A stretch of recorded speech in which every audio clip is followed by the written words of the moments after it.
Alors la prévention du suicide, bien entendu, est un enjeu majeur. Si le suicide est responsable d'autant de mortalité évitable, considérée comme telle, il est important de déployer de façon intensive des programmes de prévention et on peut évidemment, pour l'instant, déplorer la mise en œuvre de programmes de prévention à large échelle et bien organisés. Alors pourtant, il existe des stratégies qui ont démontré leur efficacité dans la prévention du suicide. La première piste, la première étape de la prévention, c'est l'évaluation des sujets. C'est la reconnaissance des sujets à risque suicidaire.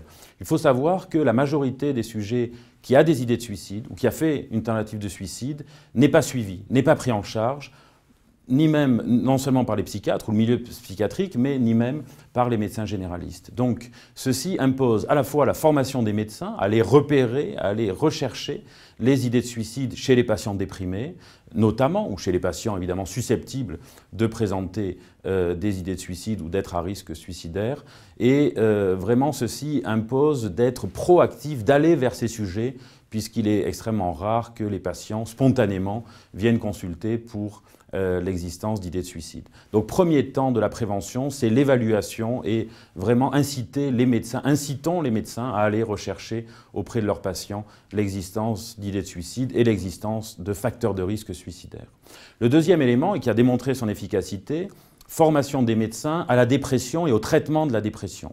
Ce sont les fameuses études du Gotland, initialement il y a 30 ans réalisées en Suède, qui ont largement été répliquées dans de nombreux pays européens, mais également sur les autres continents. Quand les médecins sont formés à la dépression, son diagnostic, son dépistage, l'évaluation du risque suicidaire, au traitement de la dépression, eh bien, ceci s'accompagne d'une meilleure prise en charge des patients, sans surprise. Les patients sont plus traités par antidépresseurs et une diminution considérable des taux de suicide. Donc la formation des médecins à l'évaluation et au traitement des patients. Rappelons que les troubles psychiatriques sont le facteur majeur de risque suicidaire, donc traitons correctement ces patients selon les recommandations actuelles et on n'en manque pas.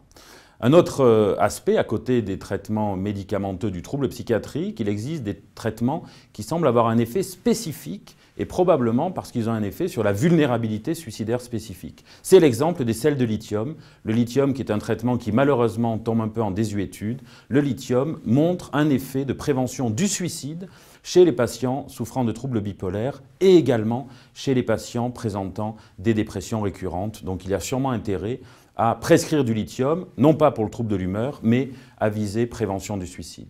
Il existe des stratégies psychothérapiques pour lesquelles il existe une efficacité suggérée dans la prévention du suicide et notamment dans la prévention des récidives suicidaires, thérapie cognitivo-comportementale, thérapie par résolution de problèmes, thérapie dialectique comportementale des patients borderline, des thérapies d'orientation analytique avec hospitalisation programmée. Donc un certain nombre de programmes de psychothérapie démontrent un effet sur la diminution du désespoir, la diminution des idées de suicide et la prévention des récidives. Et enfin, grand axe qui est appelé à se développer considérablement, le maintien du contact. Il a été démontré, et notamment en France, que rappeler au téléphone les sujets qui avaient fait une tentative de suicide et qui étaient sortis d'un service d'urgence à l'issue de l'évaluation post-TS, rappeler ces sujets au téléphone, ça s'accompagne d'une prévention très marquée de la récidive dans des études avec un follow-up, un suivi de 18 mois.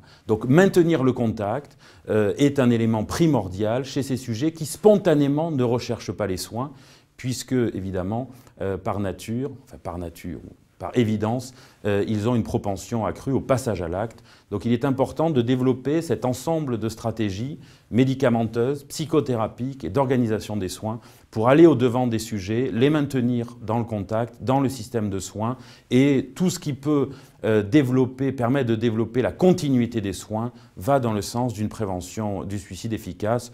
Et ceci a été très bien démontré dans un article de 2012 du Lancet où les Anglais ont pu démontrer qu'adopter un certain nombre de recommandations dans les services de psychiatrie, très basées sur la continuité des soins, permet de diminuer considérablement la mortalité suicidaire.